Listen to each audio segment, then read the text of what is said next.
সন্তানের প্রতি পিতামাতার দায়িত্ব কর্তব্য কি? একজন মহিলা কতজন বা কার সামনে যাওয়া জায়েজ আছে একটু বলবেন। আমাদের ছোট ছোট ছেলে মেয়েদের মোবাইল দেখানো ছাড়া কোনো কিছু খাওয়ানো যায় না, এর থেকে বাঁচার উপায় কি? খুব দরকারি প্রশ্ন ভাই। কিয়ামতের আগের দিন যাদের মৃত্যু হবে তাদের কবরের আযাব কিভাবে নির্ধারণ করা হবে? মাগরিবের আযান এবং একামতের মাঝখানের সময় মাইকে জিকির করা কি সুন্নাত সম্মত? আল্লাহর আদেশগুলো ফরজ এবং নবী সাল্লাল্লাহু আলাইহি ওয়াসাল্লামের কাজও কথা হলো সুন্নাত, তাহলে নফল ও ওয়াজিব কোথা থেকে আসলো?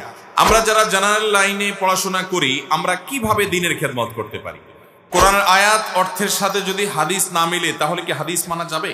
জানাজার পর মুর্দাকে কবর পর্যন্ত নেওয়ার পথে কালিমায়ে শাহাদাত পড়া কি আবশ্যক? মসজিদ ফান্ডের টাকা কোনো মুসল্লিকে ধার দেওয়া যাবে কিনা? স্ত্রী যদি স্বামীকে ডিভোর্স দেয় সেটা কি ইসলামে বৈধ হয়? এরপরে প্রশ্ন হলো, গর্ভবতী মহিলাদের বাচ্চার অবস্থান জানা অথবা ছেলে নাকি মেয়ে হবে এটা জানার জন্য আল্ট্রাসোনোগ্রাম করা যাবে কিনা? সফরে থাকা অবস্থায় নামাজের যে সকল নিয়ম আছে তা না মেনে স্বাভাবিক নিয়মে নামাজ পড়লে কি গুনাহ হবে? এরপরে প্রশ্ন হলো, মিথ্যা বলা মহাপাপ, কিন্তু নিজের মাকে কিছু সময় মিথ্যা বলি আবার নিজের বউকেও মিথ্যা বলি, মা এবং বউ দুজনের একে অপরকে খুশি রাখার জন্য এই যে আমি মিথ্যা বলি এটা জায়েজ হবে কি? প্রশ্ন অনেক বেশি আছে, আমরা আলোচনা দীর্ঘায়িত করলাম না, প্রশ্নে আমরা চলে যাচ্ছি ইনশাআল্লাহ। জাযাকুমুল্লাহ খাইর। প্রথম প্রশ্ন, গোসলের সময় বাথরুমে বিবস্ত্র হয়ে গোসল করলে গোসল শেষে কি ওযু করা লাগবে? গোসলের সময় যদি আপনি বাথরুমে টয়লেটে গোসল করেন, আপনি গোসলখানায় গোসল করার পর যদি বিবস্ত্র হয়ে গোসল করেন তাহলে বিবস্ত্র হওয়ার কারণে ওযু ভাঙবে না। গোসল যদি সুন্নাহসম্মত গোসল করেন, ওই যে কুলি, নাকে পানি, মুখ ধুয়ে হাত ধুয়ে মাথামাসি করে এরপরে গোসল করেছেন এবং আপনি গোসল করে কাপড় চেঞ্জ করতে গিয়ে যদি আপনার বিবস্ত্র হয়ে যেতে হয় তাহলে সেই বিবস্ত্র হয়ে যাওয়ার কারণে আপনার ওযু ছুটে যাবে না, কারণ সতর উন্মুক্ত হয়ে গেলে ওযু ভাঙে না। তবে একান্ত নিরুপায় না হওয়া ছাড়া আপনার যেমনি সেমনি বিবস্ত্র হয়ে গোসলখানায় গোসল করা পুরো সময় ধরে এটা অনুত্তম এবং অনুচিত কাজ, কিন্তু এর কারণে বড় গুনাহ হবে না, বাট এটা ইমানদারের ইমানের সাথে ইসলামের সাথে সঙ্গতিপূর্ণ নয়। আল্লাহ তাআলা প্রতি অন্তত লাজ লজ্জা থাকা উচিত, সেই জায়গা থেকে এটা না করা ভালো, বাট আপনার এর সাথে ওযু যাওয়া থাকার সম্পর্ক নাই।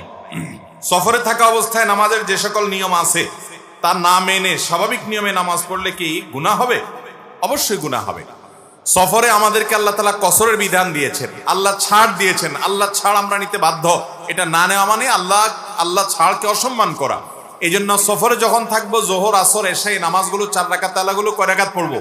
এই 4 রাকাত তালা নামাজগুলো 2 রাকাত সফরে পড়তে হবে। যদি ইচ্ছাকৃতভাবে এটা না করেন বরং 4 রাকাত পুরা পড়েন, কিছু লোক আছে বেশি ভালো শাস্তে যায় যে না আল্লাহ তাআলা 2 রাকাত দিয়েছে, আমার কি শরীরে কোনো অভাব আছে নাকি, কোনো টান আছে নাকি, কোনো অসুবিধা আছে নাকি, আমি 4 রাকাত পুরাই পড়বো, তাহলে এটা তার জন্য গুনাহ হবে। হ্যাঁ, ভুলে পড়ে ফেলছেন 2 রাকাত 4 রাকাত সেটা ভিন্ন কথা, কিন্তু ইচ্ছাকৃত করলে কি হবে? গুনাহ হবে। এরপরে প্রশ্ন হলো, মিথ্যা বলা মহাপাপ, কিন্তু নিজের মাকে কিছু সময় মিথ্যা বলি আবার নিজের বউকেও মিথ্যা বলি। এই মিথ্যাটা একটি কারণে বলি, সেটা হলো মাকে খুশি করার জন্য বউয়ের কিছু কথা বানিয়ে বলি যাতে মা খুশি হয়, এবং বউকে আবার খুশি করার জন্য মার কিছু কথা বানিয়ে বলি যাতে মা খুশি হয়। মা এবং বউ দুজনের একে অপরকে খুশি রাখার জন্য এই যে আমি মিথ্যা বলি এটা জায়েজ হবে কি? ভাইরা আমার, সরাসরি মিথ্যা বলবেন না, একটু ঘুরায় ফিরায় বলবেন। আর যদি মা এবং বউয়ের সাথে দা কুমড়া সম্পর্ক থাকে, ইউক্রেন রাশিয়া যুদ্ধের মতো যুদ্ধ লেগে থাকে, তাহলে সেক্ষেত্রে আপনি যদি এমন কোন কথা বলেন যেই কথাটা বললে মা এবং বউয়ের মধ্যে সম্পর্ক ভালো হবে, যেমন কথার কথা মাকে বললেন, মা তোমার বৌমা তো তোমার অনেক প্রশংসা করে, আসলে হয়তো হালকা পাতলা করে, আপনি একটু অনেক বলে দিলেন। আবার একই কথা বউকে বললেন, না মা তো তোমারে উপর দিয়ে যাই বলুক না কেন পিছনে তোমারে ভালো বলে মাশাআল্লাহ, তাহলে তাদের মধ্যে দূরত্বটা কমবে।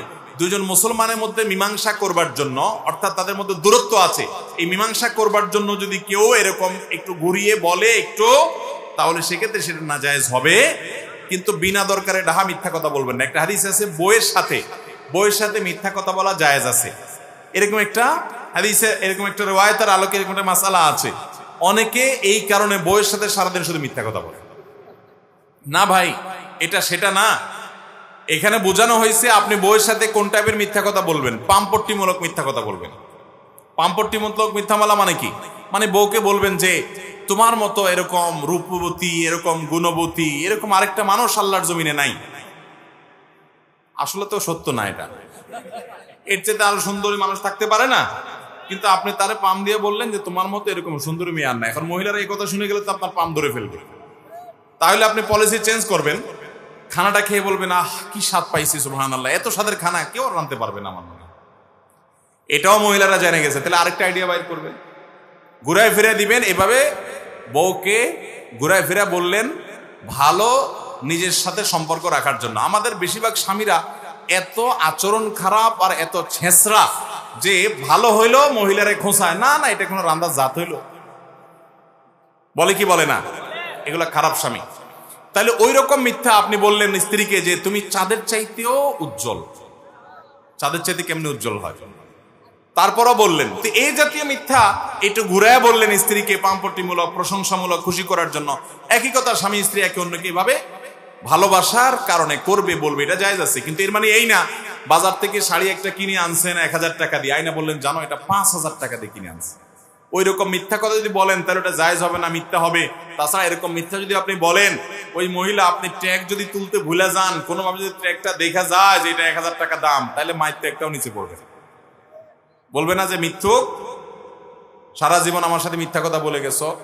আমার পরিচিত এক সরকারি অফিসার ছিল, উনি বলে যে ভাই আমার বস, না উনি নিজের কথা নিজে বলছিলেন যে আমি যখন বাহিরে যাই, আমার অফিসের কেরানি আছে একজন, বলে যে তাকে দায়িত্ব দিই বাজার করার জন্য, কিন্তু সে যতই বাজার করে আমার বউ তার বাজারে খুশি না। আমি আসলে বলে ধুত তার বাজার পছন্দ হয় না, তুমি বাজার না করলে হয় না।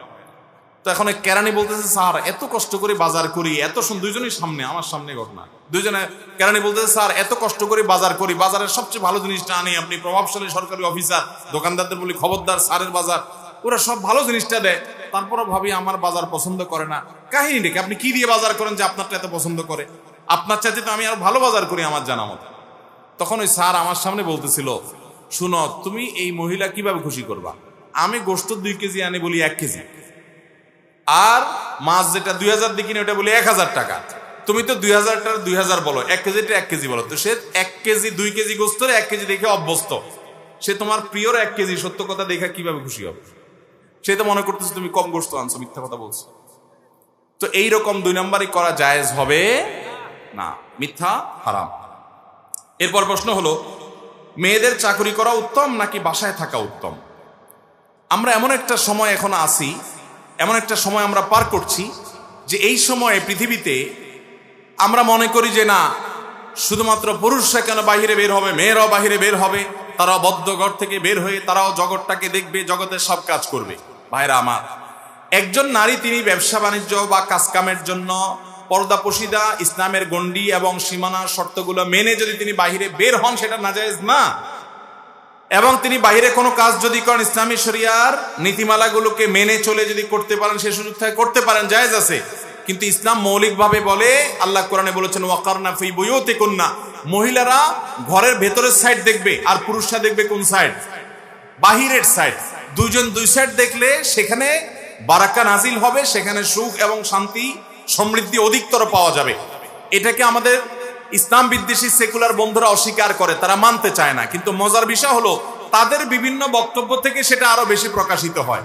কবি নির্মলেন্দু গুণ, আপনারা নাম শুনেছেন, বাংলাদেশে একজন বড় কবি আছেন, সিনিয়র বয়স্ক মানুষ, অনেক সুন্দর কবিতা লেখেন। তার একটা কবিতা আছে, এই কবিতার খোলাসা হলো তিনি কবিতার মধ্যে বলছেন যে আমাকে কেউ ভালোবাসতে হবে এমন কোনো কথা নাই, কিন্তু আমি যখন বাহির থেকে আসবো, ভেতর থেকে দরজার সিটকানিটা খুলে দেওয়ার জন্য একটা লোক থাকার দরকার আছে, আর আমি যখন খাবো আমাকে বাতাস করার দরকার নাই, কারণ ফ্যানের যুগে এখন বাতাস না হলেও চলে, কিন্তু আমার আরেকটা পোড়ামরিচ লাগবে কিনা এটা জিজ্ঞেস করে একটা লোক দরকার।